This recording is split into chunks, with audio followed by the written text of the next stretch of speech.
Hi everyone, welcome back to the channel. I hope आप अच्छे होंगे, खुश होंगे, अपने घर में होंगे और अपने पेरेंट्स के साथ होंगे। तो मैं अभी सो के उठी हूँ और समय हो रहे हैं 6:30 भी नहीं बजे, क्योंकि हमारी घड़ी 15 मिनट आ गया है। ये पापा ने करी हुई है क्योंकि उनको हर चीज़ की बहुत ज़्यादा जल्दी होती है।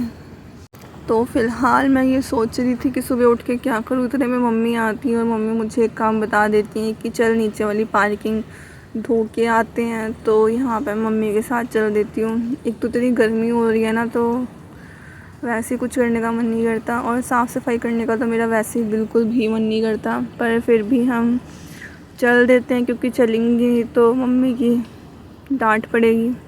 तो सबसे पहले मैं झाड़ू लगा देती हूँ। मम्मी दूसरी वाली जगह पे झाड़ू लगा रही होती हैं तब तक, तो मैं पार्किंग में झाड़ू लगा देती हूँ।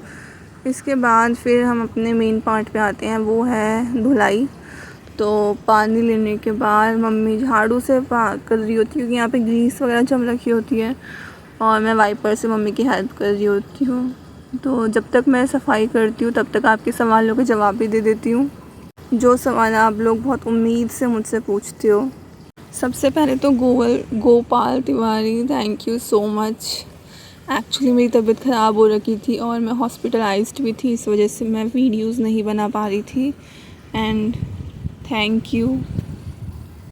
तो पहला सवाल है चारू जैन का कि ज्योग्राफ़ी का सोर्स बता दो कि वो कहाँ से स्टार्ट करें।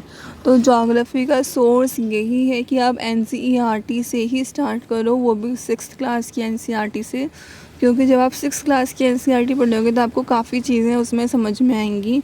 और आपको 11th क्लास की ज्योग्राफ़ी तक पढ़ना है, 12th क्लास की आप फिर भी छोड़ सकते हो, बट 11th क्लास तक की आपको तो ज्योग्राफ़ी करनी ही है और आप NCERT पे ही रिलाय करो। नेक्स्ट क्वेश्चन है तरुणा जैन का कि SST टीचर के लिए क्या B.Ed में social science as a main subject होना चाहिए? बिल्कुल होना चाहिए। B.Ed में आपको 2 सब्जेक्ट की चॉइस दी जाती है, एक आपका मेन सब्जेक्ट और एक आपका लैंग्वेज, जिसमें आप हिंदी और इंग्लिश को चूज़ कर सकते हैं।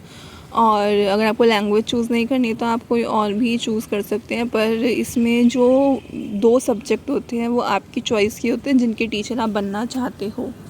नेक्स्ट क्वेश्चन है कि मेरे क्या सब्जेक्ट थे B.Ed में, ग्रेजुएशन में। तो मैंने BA प्रोग्राम की थी, तो उसमें हिंदी, इंग्लिश, हिस्ट्री और पॉलिटिकल साइंस थे। बस हिंदी इंग्लिश का ये था कि वो सेकेंड ईयर में हिंदी थी और थर्ड ईयर में इंग्लिश, मतलब कुछ ऐसा चॉइस था उसमें। एंड B.Ed में मेरा इंग्लिश और सोशल साइंस था मेन सब्जेक्ट। अगला क्वेश्चन है शिवांगी का कि ग्रेजुएशन में ओवरऑल 55% है और क्या एक सब्जेक्ट में 50% होने चाहिए? तो ओवरऑल परसेंटेज देखी जाती है, सब्जेक्ट वाइज परसेंटेज नहीं देखी जाती है, वो मैटर ही नहीं करती है। आपके 50% और 55% ये क्राइटेरिया, इससे इतने होने चाहिए तो आप एलिजिबल हैं। आपके सवालों के साथ यहाँ पे हमारी सफाई भी ख़त्म हो जाती है और हम चल देते हैं अपनी दूसरे कार्य की तरफ। फ़िलहाल मम्मी अपनी दूसरी साइड की सफाई कर रही थी और मैंने अपनी साइड की सफाई ख़त्म कर दी थी और उसको पंखा चला के सुखा भी दिया था। और मेरी मम्मी को ज़्यादा सफाई पसंद है, इसीलिए वो हमेशा सफाइयों पे ज़्यादा ध्यान देती हैं। हालांकि इस पूरी रोड पे हमारी गली में कोई झाड़ू नहीं मारता, पर मेरी माँ है जो हमेशा मारती हैं और मारनी भी चाहिए। ऐसा कहा जाता है कि गेट के सामने सफाई होनी चाहिए। तो सुबह का मेरा नाश्ता हो जाता है मखाने और ब्रेड के साथ, फिर हम चलते हैं अपने मास्टर्स की थोड़ी तैयारी करने, क्योंकि मेरा पेपर भी आने वाला है 19 जून को। हालांकि मेरी मास्टर्स कंप्लीट हो गई थी, बट कमबख्तों ने बैक दे दिया एक सब्जेक्ट में, तो उसकी तैयारी कर रहे हैं। क्योंकि इस साल मैं नहीं चाहती कि मेरी कोई बैक आए। मेरी कभी बैक नहीं आई यार, पता नहीं इग्नू वाले क्यों बैक दे देते हैं। तो मैं मास्टर्स कर रही हूँ, आपकी जानकारी के लिए बता दूँ, पॉलिटिकल साइंस से।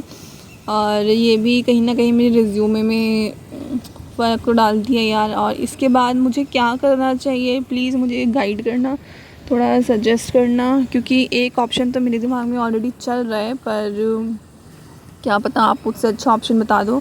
तो यहाँ पे थक हार के फिर मैं सो जाती हूँ और उसके बाद जैसे ही मैं उठती हूँ तो मेरे फेवरेट नमकीन चावल बने होते हैं, जिनको फिनिश करने के बाद एक बढ़िया सी मूवी देखने के बाद, वो भी माधुरी दीक्षित की, क्योंकि मम्मी को माधुरी दीक्षित बहुत पसंद है, फिर मैं चल देती हूँ अपनी बैक टू स्टडीज़ पे और वो चीज़ मैं शूट करना भूल जाती हूँ पढ़ाई के चक्कर में। तो मिलते हैं नेक्स्ट।